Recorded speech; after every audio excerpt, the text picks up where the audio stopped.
Welcome back to another episode of the Four Archetypes. As you can see, we are the original archetypes. Dr. Lisa Hong is with us, as always, and Dr. Eric Tomlinson is with us. And we are the Four Archetypes. Today, we are going to dive back into the annotated Arabian Nights. And we are on the story of the fisherman and the jinn. So, without further ado, we are going to take you into the story. Dr. Eric, start us off. The story goes, my happy king, that there was a fisherman, very old, with a wife and 3 daughters, and not even enough money saved for a day's food, whose custom it was to cast his net 4 times a day. One morning at the call to prayer, the moon was up, he left the city for the sea, set down his basket and rolled up his shirt. Entering the water to his waist, he cast the net and let it sink. He tugged, and line by line he drew the net toward him, found it heavy, pulled, and found he could not haul it up. So he came back to shore, drove a stake in the earth, and tied the rope to it. Then he left his clothes and dove into the sea. He went around the net and worked at it until he dragged it out, delighted. When the net was on dry land, he dressed again and opened it. Inside he found a donkey, dead, whose weight had torn open the mesh, and his heart sank. With his lips he said, "There is no power and no might except in God." And in his mind he said, "This catch is strange," and spoke these lines: "Divers into danger and dark night. Go slow, reward it, for a reward is not in work. Have you not seen the fisherman who stalks his prize under a web of stars and wades in deep against the waves? Eyes on the net, then home with the night's haul, a deadly hook inside the fish's cheek, and sells it to a man who spends the night asleep, safe from the cold in clover. Glory to the Lord who blesses and withholds. One casts the line, the other eats the soul." When the fisherman had said these lines, he shook the donkey from the net and sat to mend it. Then he wrung it out and spread it, rose and walked into the sea and said the name of God, and cast the net and let it sink. He tugged, and line by line he pulled and found it snagged more than before, and he thought, "Fish!" and joy rushed to his heart. He shed his clothes and dove into the water, grappled with the net until he freed it and heaved it to the shore. But in the net was a large water jar, heavy with sand and mud, and his heart broke. "This day is strange," he said.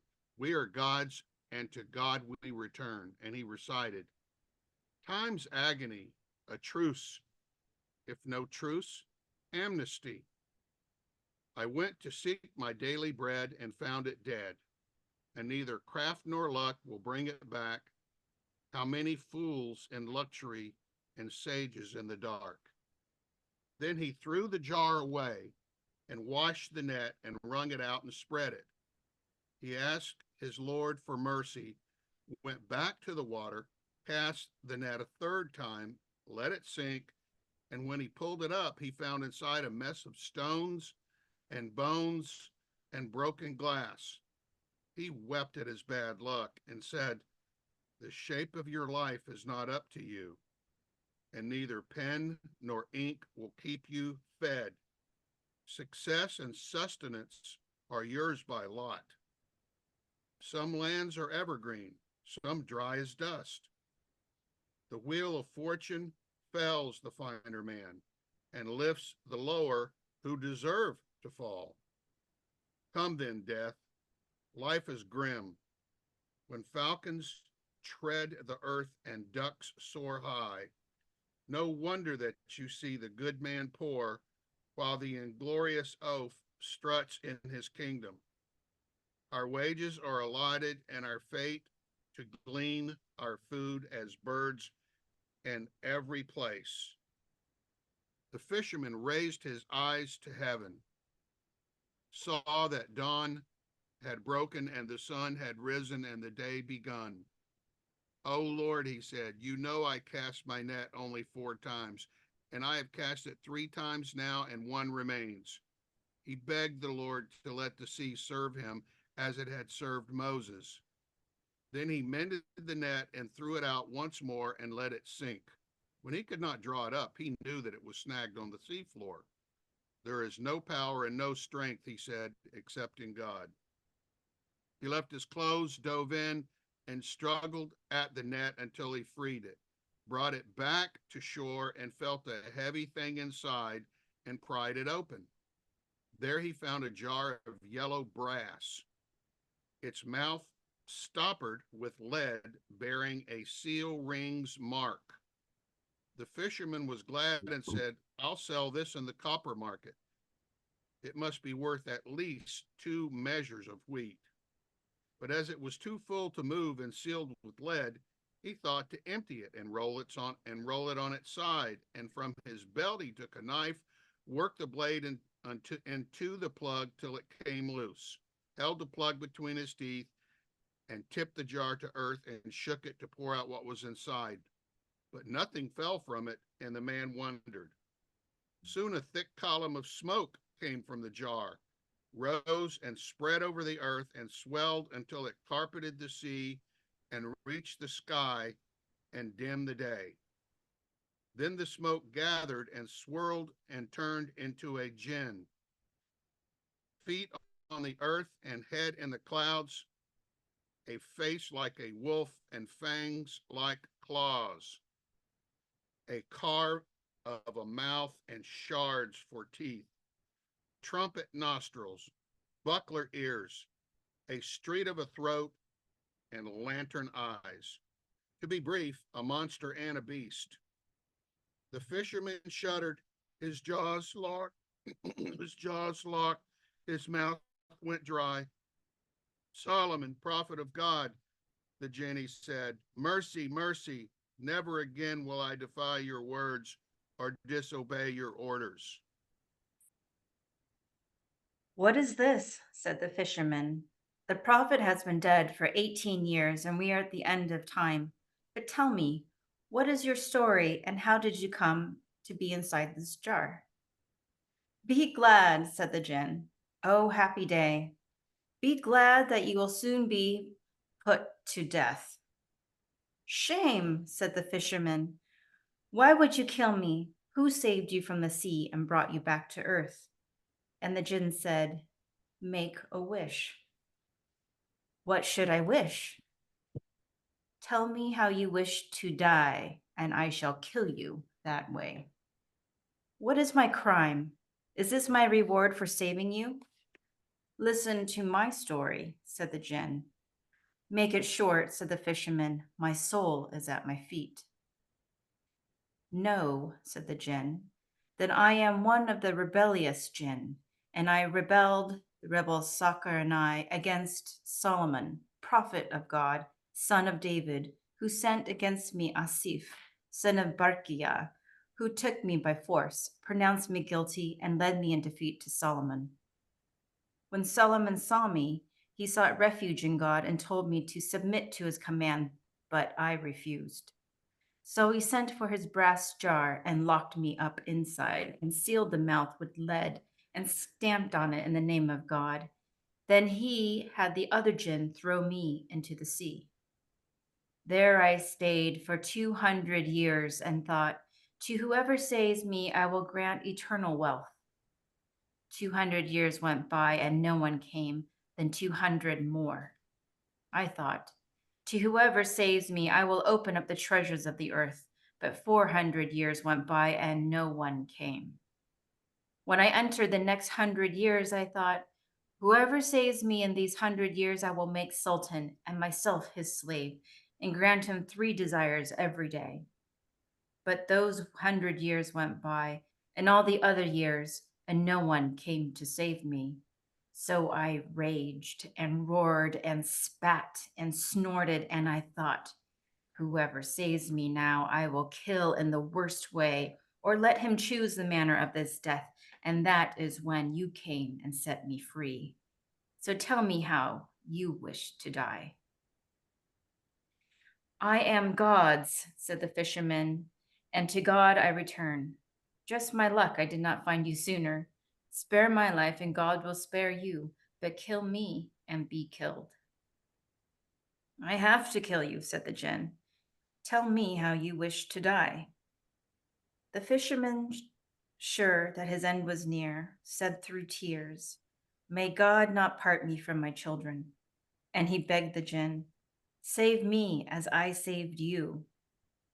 Your death is your reward for saving me. I did you a kindness, said the fisherman, and you reward me with spite.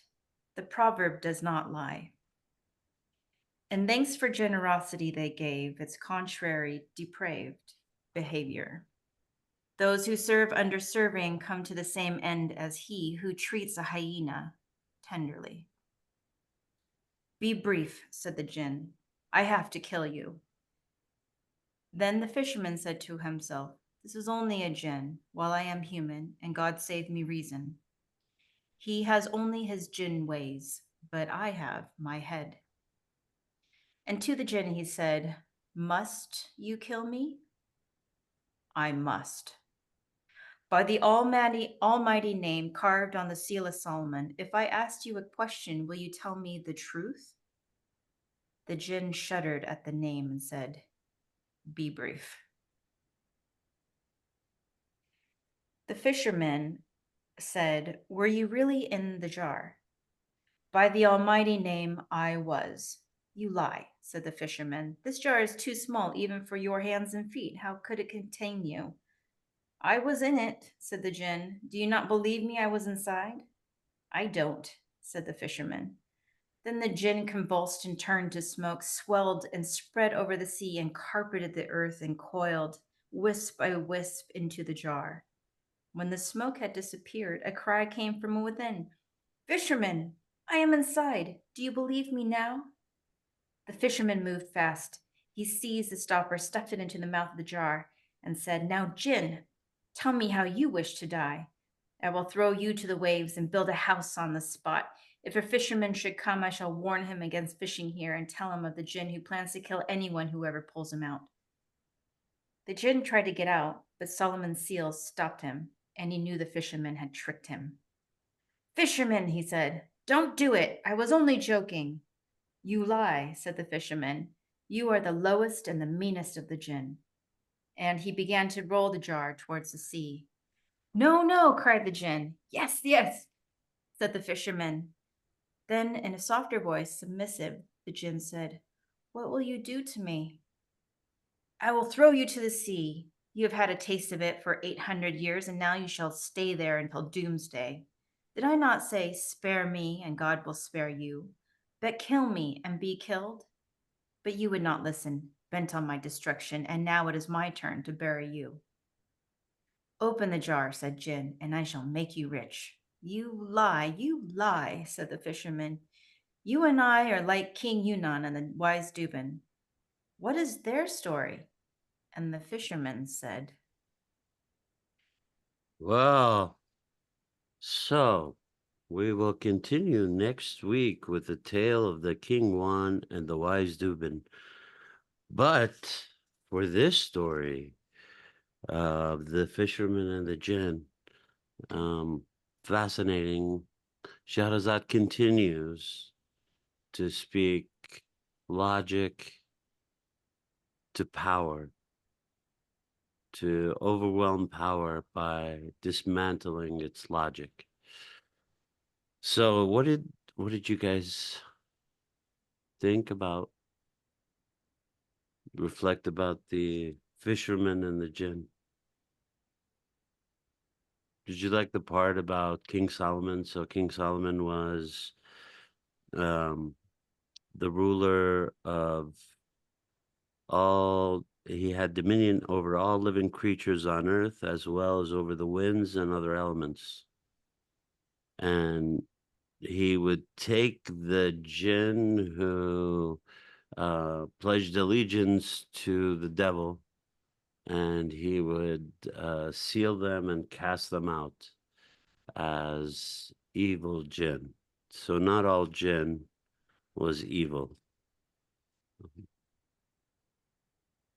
So I think that she continues her quest to disarm the evil jinn, which is the king, who is on a murderous rampage. And the only way she could do that is to bring him back to size. So when you let the jinn out, it's this huge monster. But to get it back in the bottle, how do you put the genie back in the bottle is the question. So this answers how you put the genie back in the bottle. You know, you question its power. So how do you deal with power? You question its own belief systems about what it has, what it contains, and why it must exist. Because that's what he questioned. Because the jinn is threatening his life. He's telling him he's gonna kill him, destroy him. But he comes back and saying, but why would you do that? I saved you, right? I saved you from the sea. Right? So this is what happens when you go fishing for gold. You know, be careful of the treasure you desire, I think the words are.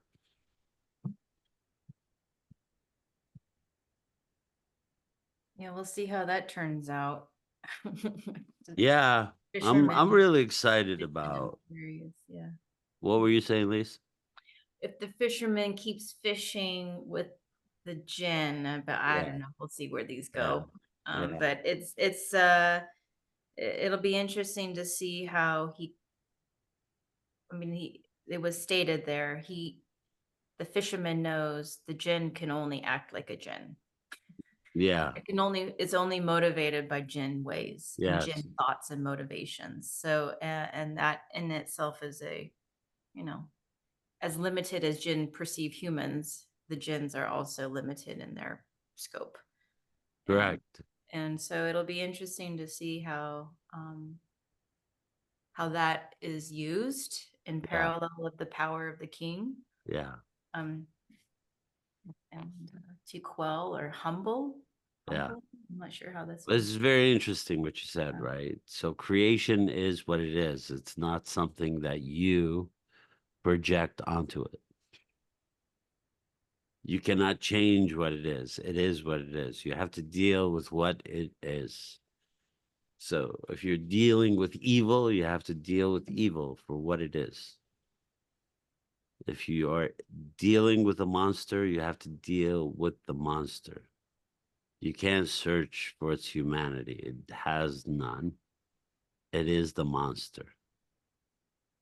And that dichotomy and understanding that difference, I think, is very powerful. What do you think, Dr. Eric? I think she continues to be brilliant. Mm, Um, she's dealing with a murderous sociopath, yeah, and she's trying to survive, and she does what you were just describing. She keeps focusing his mind on the stories that she tells him. mm, She keeps focusing his mind on something bigger than him, bigger than he is, more powerful than he is, and equally, if not more, disturbed as he is. Mm. And it's the only thing that can keep him from feeling comfortable in his own monotonous, continuous, violent world and kill her the way he has all his other previous wives. Mm.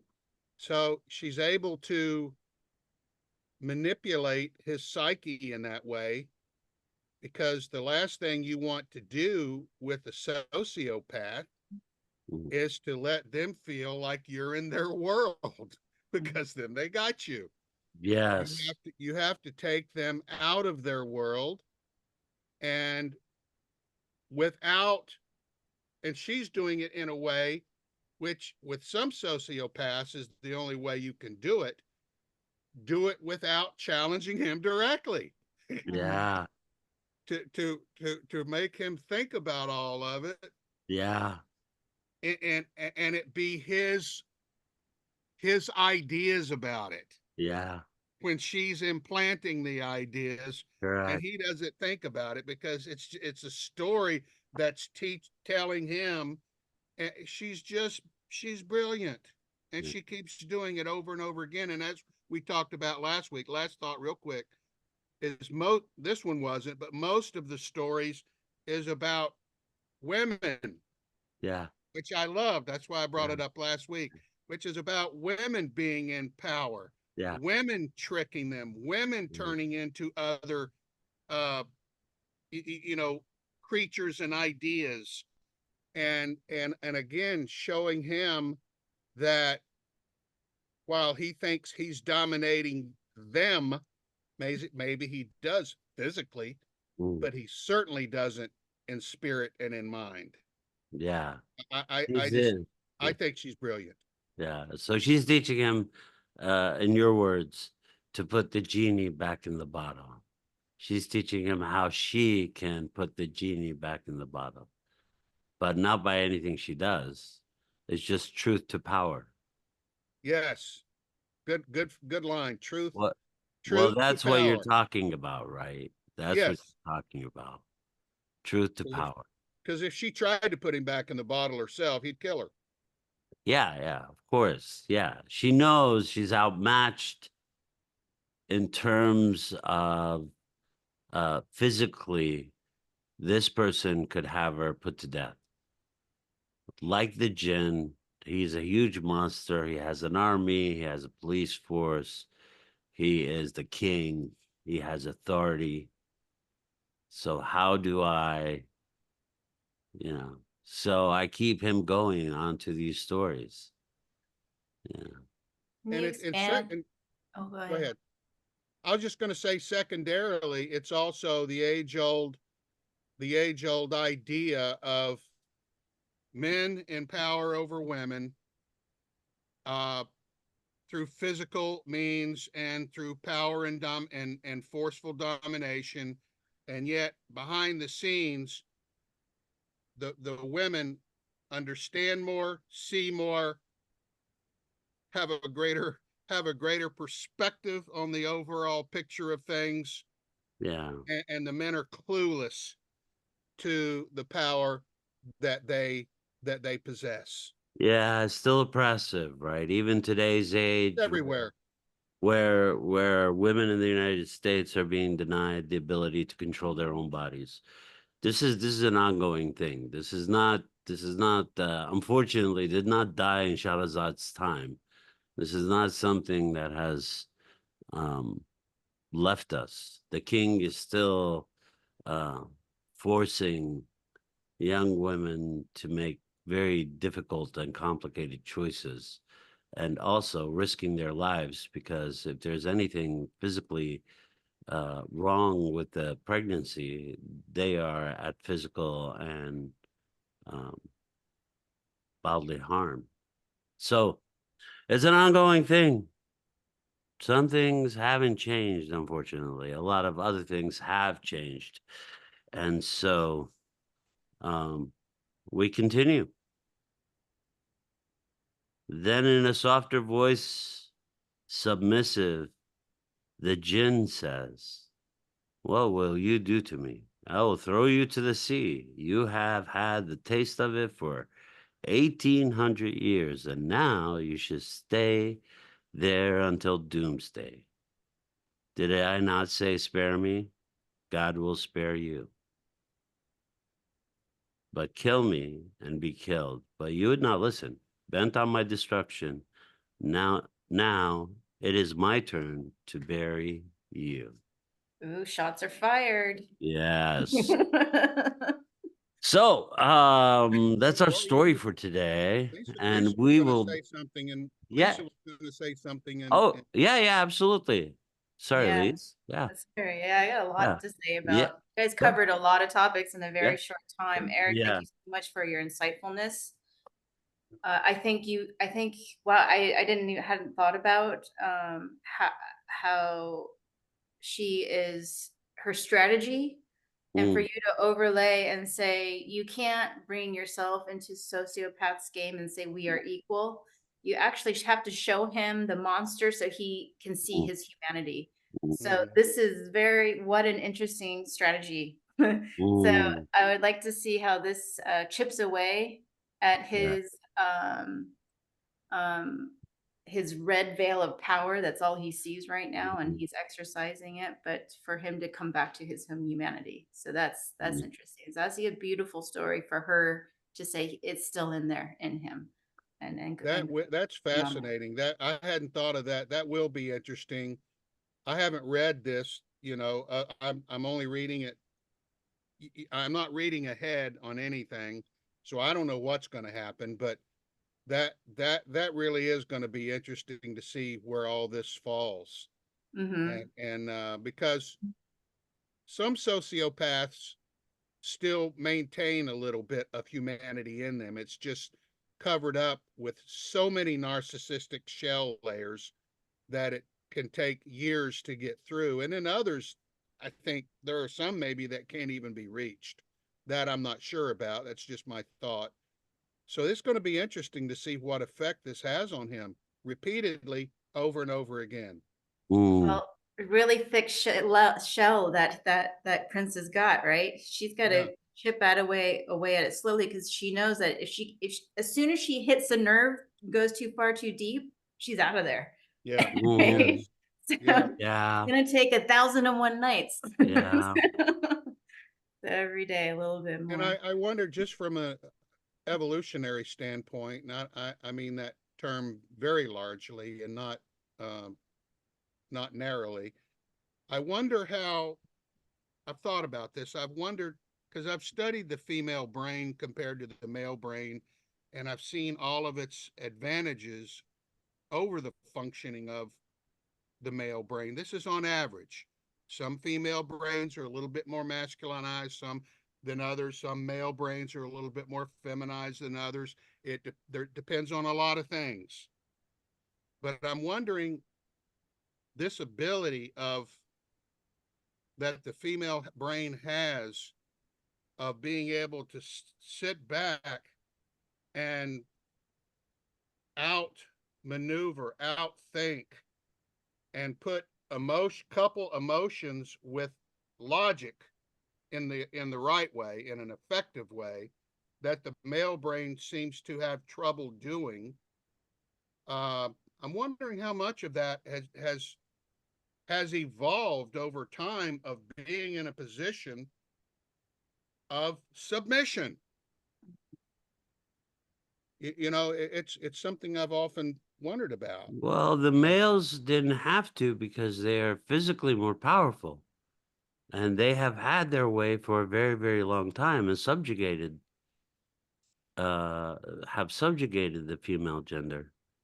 And till today, they are subjugated in many different ways. There's very few real societies that show freedom towards the female gender that it should. But I think, yeah, it's of course it's an evolutionary process. I mean, we defend ourselves. We are built to defend ourselves in many different ways, whether male or female. We have evolved to this point in time because we have learned to adapt to use what we know about the world and how the world affects us and how it comes at us. And for sure, I mean, after being, if you are the prey, if you are the hunted, as we know from this story, that the women of this kingdom are hunted. They're being killed off one by one. Yeah. Yeah. So, yeah, you have to use everything and anything at your disposal. I Yeah, think it's sure. interesting at how even today, how at least in the world that I've lived in, it's interesting to me how most men that I meet, if I get to know them any length of time, they are the majority, not all, but the majority that I've met are instinctively afraid of very intelligent women. Mhm. They shrink back from them, and some of them even look for ways to verbally put them down so as to not have to acknowledge what they're feeling from them, which is, I I can see through you. Well, that's And disappointing to the male gender for not being able to evolve enough that they can't accept yeah, that others can, whether male or female, can be more intelligent and more sophisticated. This yeah, is anyway, with that, Dr. Eric always raises very interesting questions for us. With that, we at the Institute for Conflict, the IFC, would like to bid you farewell until we meet you again. We love telling you these stories. We'd like you to send in questions, send in suggestions. We'd be happy to implement them and read out your names and answer some questions on the show. I know I forget to do that once in a while, but we would love to do that for you. Let us know. And as we always sign off from the IFC, we are not afraid. we are not afraid. You're not afraid. Thank you, and we'll see you guys next week.